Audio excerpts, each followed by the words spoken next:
couple of things really. I mean, I've been spending the last sort of about 6 years working with high school students, and I'd spent a lot of time just tutoring and mentoring them through sort of high school basically. And I had kept a blog because I found that a lot of students were sending me questions that they had, and they weren't the sort of questions that I'd anticipated. So they weren't the ones that were about a particular syllabus dot point or an exam question. It was things like not knowing whether or not they should have a boyfriend or girlfriend during years 11 and 12.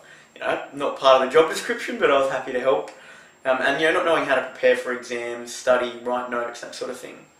And what I found was that I was getting these questions and I was writing a blog post, but I realised that a lot of the students that were sending these questions were anywhere from sort of 14, 15, 18, and that the better way to communicate with them might be through videos. If I add, if I subtract, if I give it all, try to take some back. If you're having, if you want to have a girlfriend or boyfriend, great, but you've got to set up some certain rules to your relationship, and you've got to understand that at a certain point, if you're going through year 12 and you've got a particular aim, certain priorities need to be identified, and school needs to be one of them. And it might mean not being able to spend as much time with them as you would like, not spend all night on the phone with them, as often happens with a number of students. And if you can set up certain guidelines to how you'll see each other, maybe after you've done your homework, and you can keep each other accountable, it can be really good.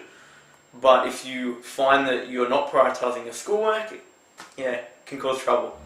I was just guessing at numbers and figures, pulling apart. I got an email from a student yesterday actually, who's in year 11, who has been doing really, really well, who had said that, she'd got great marks all through year 10, but is already freaking out that she stuffed up her year 12 HSE because, she hasn't been doing as well. And it's middle of year 11, so she's got a year and a half still to go, and she's freaking out. And in her case, it was purely a matter of, I think it was a lack of information about really the impact that year 11 has, and, she was looking at a lot of her peers, and, hearing rumours of crazy study hours, with lots and lots of hours of extra tutoring, and things that she wasn't capable of doing herself, and that stressed her out. So the whole point of Study TV, I guess, is to, demystify all of these myths about doing well in high school by providing,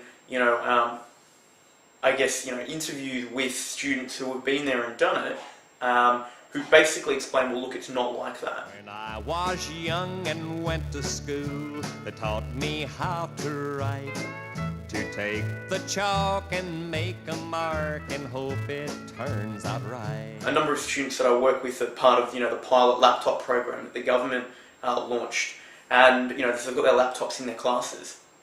And all of them pretty much admit that most of the time when the teacher's talking, they're not really listening, they're mucking about on their computer.